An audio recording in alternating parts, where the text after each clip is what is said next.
మాజీ ముఖ్యమంత్రి జగన్మోహన్ రెడ్డి ఫోన్ లేని వ్యక్తి. మీమ్స్ చూడ్డు, కనీసం వార్తలు కూడా ఫోన్లో చూడండి. వార్తలు అంటే ఏదో టీవీలో చూస్తారు, వాడుకునే టీవీలో.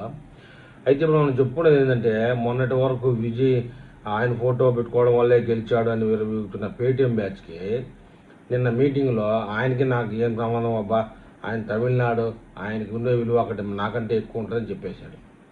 దీంతో విజయ్ రాష్ట్రం అంటే తమిళనాడులో ఆయనకి విలువ ఎక్కువ ఉంటుంది, మాకేంది సంబంధం అని మన జగన్మోహన్ రెడ్డి అన్నారు. ఆ ఒక్క మాటతో ఇన్నాళ్ళు విజయ్ గెలుపును తమ గెలుపుగా సోషల్ మీడియాలో పోస్టులు పెట్టిన వాళ్ళందరూ చేతులు కాదండి, తల చెడ్డీలో పెట్టుకొని బయట గేట్ మూసేసుకొని తలుపులు గడిపెట్టుకుని నోట్లో గుడ్డలు కుక్కుని ఎక్కి ఆడడం మొదలుపెట్టారు.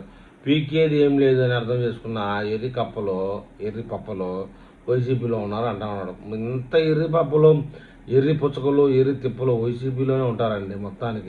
మొత్తానికి అరే మన పేటీఎం బ్యాచ్ మనల్ని ఒకరు హైప్ చేసింది, దాని విషయంలో ఏముందిలే, ఎన్నో ప్రశ్నలు దాటేసాం మనం విలేకరుల సమావేశంలో, దీన్ని కూడా దాటేస్తామని అనుకోవచ్చుగా. అలా అనుకోలే మన మగోడు.